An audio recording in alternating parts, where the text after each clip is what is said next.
Hello mga ka-J-Rides with Dong, it's me again, J-Rides with Dong. Welcome back to my channel guys. This Toyota Corolla model 95 GLI Big Body AFI. Ang problem nito guys is ang key hindi natin ma-switch to accessories or to on or to start. To turn on, hindi natin mas-switch ang key natin papunta sa on or sa start. So that's the problem sa ating Corolla ngayon. Ayan. So ang gagawin natin guys is kahit ano mo guys, hindi mo siya to turn on guys. Pero yung natin, yung manubila natin guys or yung wheel natin, hindi siya nakalak. Hindi nakalak guys. If you can see, namumove natin. So hindi na natin pipilitin. So dito guys, sa ating key, ang key natin, hindi mas-switch natin or natin guys does not turn to on or accessories or start. So ayan. Ito talaga. Ayan o. Ayan o. Kahit yung old man nga key or yung isang key, yung susi natin, hindi natin to turn to switch on or to start. Ayan guys. So nandito lang siya sa lock. If you can see, naka-lock lang siya guys. So ayaw talaga guys. So ang solusyon natin guys is babaklasin natin to. Itong ating cover dito sa ilalim. Tapos tatanggalin natin itong ating cylinder. Ignition cylinder. Ayan. Diba? Ito, ignition cylinder. Tanggalin natin yan. Possible guys, kasi naglalak siya. Ang possible cause nito kung bakit naging ganito guys is broken. Sa loob guys, meron siyang mga metal nga, kung either 4 or 5 or 6, nagdepende sa ignition key natin. So meron siyang bakal nga maliit doon. Maliit nga may butas sa gitna. Hindi ko alam kung what they call that. So possible yun ang nababasag, nasira. So once nga mababasag yon, hindi na natin to turn on or turn to switch or accessories. Ayan o, hindi. So yan ang hula ko guys, ha? Manghula ko guys eh. So babaklasin natin yan. So mayroon tayong andali guys, ha? Hanap tayo ng meron tayong dito, kung ilan yung babaklasin natin. Ayun talaga. So baklasin natin guys. Before natin ito mabaklas guys, of course tanggalin natin yung ating mga screw. Tanggalin natin to guys eh. Yan, tanggalin natin to. Pati to guys, tanggalin natin yan. Para mahugot natin to guys. Para mahugot natin to, tanggalin natin to. So ayan. Kita ko pwesto guys yan. So tanggalin natin. 1.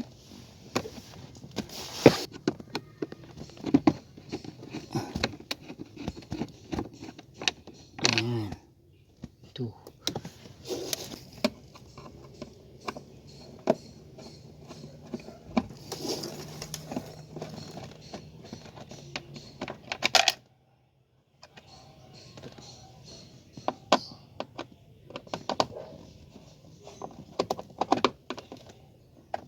Dalawa dito guys. Sandali guys, ha.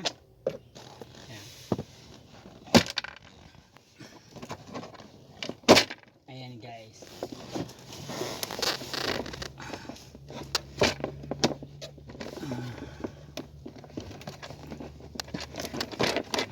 Alam niyo guys, dito nga banda, hirapan talaga ko baklasin to. Masyadong higpit.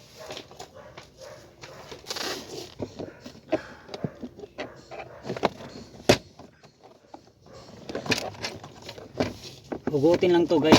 Yan.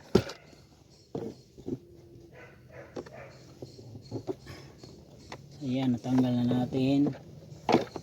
So hindi ko natanggalin mismo to kasi dito na tayo. So ngayon guys, Tanggalin ko muna yung susi. Ay, hindi. Kailangan pala ng susi guys eh. Dali guys ha. Kita ba? Ito guys, yan. Ngayon guys, pagtatanggalin natin tong cylinder natin, kailangan nimong meron kang pipindutin dito eh. Yung pause, ipopush natin to para mahugot natin yung atong cylinder head natin, cylinder ignition key. Pero before that, tanggalin natin tong plastic. Dali. By the way guys, try natin lagyan ng WD-40 parang hindi na tayo magbaklas sa ilalim. Try natin.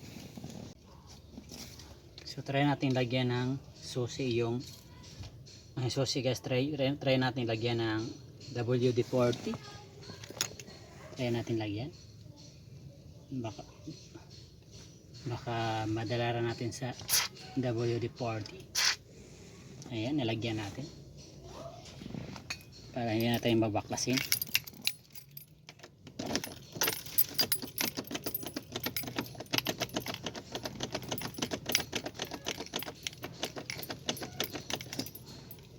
Ngayon guys, ayaw pa rin. Ayun guys. Wow! O diba guys? Wow! Uy, nalubat yata guys. Sandali guys ha. Tingnan natin.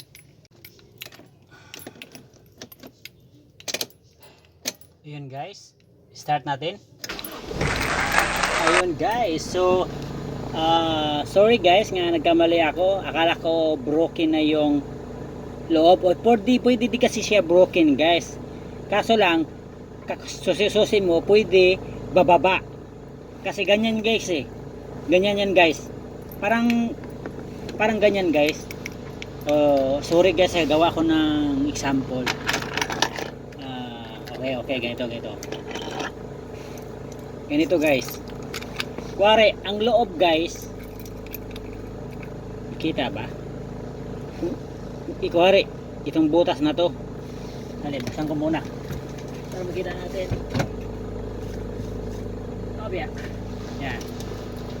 So guys, ganito. Kuwari itong susi na to. Dito kasi yung papasok yung susi guys eh. Dito sa gitna, papasok yung susi. Yan, papasok. Ngayon, maliit ra yung dito guys, pabilog yun eh. Parang pag ganito dyan is pa square. Kaso mas maliit pa nito yung bakal. Ngayon, pagpasok mo dyan, dalawa yan eh. Dalawa, kabilaan. Pagpasok mo, kung naputol mo yung isang side dyan, itong mga susi na to, itong mga curve, yan ang maghahatak nun eh. Ang hirap mag-explain. Wala kasi example guys eh. Parang ganon. So kung yun ang hinala ko kanina na broken tong mga example, itong wari ito broken. So kaya hindi mo may susi. So siguro guys, kung broken man siya, tapos kagalaw-galaw natin, na bumalik siya. So pag bumalik siya sa loob, pa-inner, so pag susi mo, matatamaan mo siya, bubalik sa kaliwa, masususian mo na siya kapag matatamaan siya nito. Kasi kung hindi siya, what I mean guys, kung hindi siya bumalik sa pwesto niya, pag susi mo, di siya matatamaan, hindi talaga siya magsususi, hindi man masusuyan. So ayun, kaya akala ko yun na ang problema. Sana nga hindi yun. Sana nag-i-stack lang. Pero kung mga kadalasan kasi guys, pag nangyayari yung mga ganun, kung hindi na talaga sa stock, minsan yung susian broken. Yan. So ayan guys, this is my Toyota Corolla Big Body. At least na gawa natin guys na hindi natin binaklas. Sana hindi may stock ulit. Ulitin natin guys kung may stock ba. Ayan. So yan ang lock. Susian natin. Yan. Start. Ayun guys. So ibalik na natin ating mga cover. So ayan.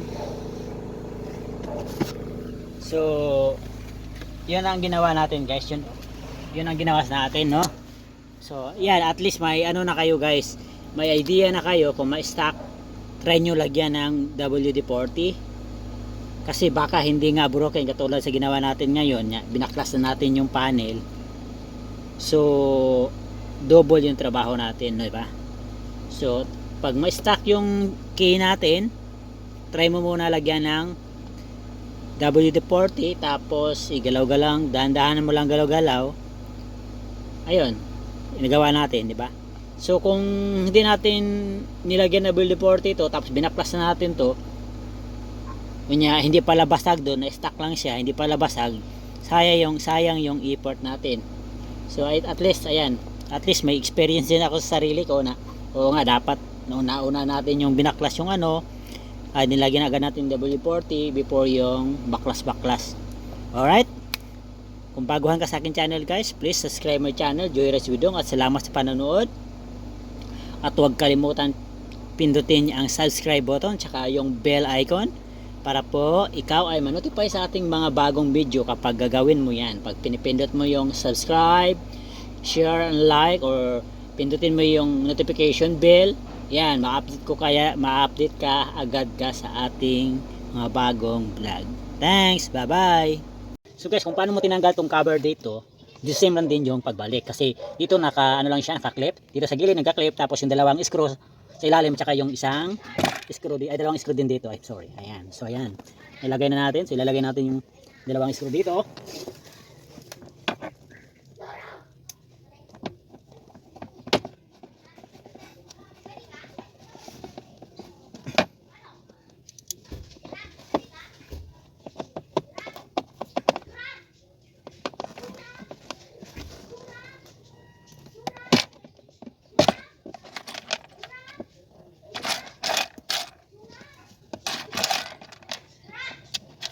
So dito guys, yung mga screw, nag-iwan ako ng mga screw dito guys. So dito sa baba, ayan, ito isa.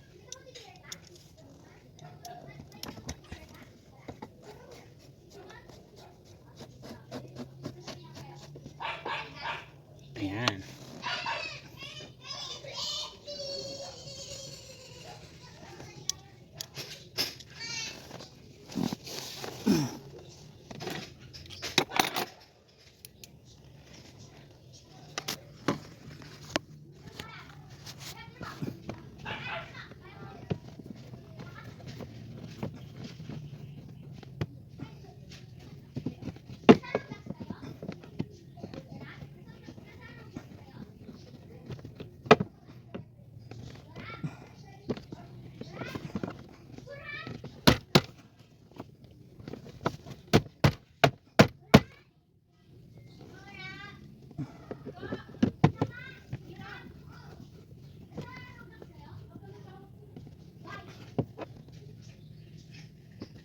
Yan na guys.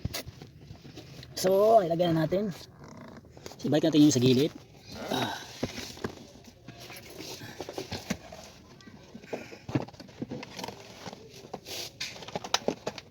So guys, yung pagtanggal natin dito sa baba, may clip lang to, mga naka-clip lang to guys eh. Parang ganito guys, oh. So ang pagtanggal, forward. Forward, paglagay pa forward, pagtanggal pa backward. Kung hindi nahihila yung mga clip. Pero kung nahihila, idiin mo lang siya. Yan, that's it. Ayan. That's it guys.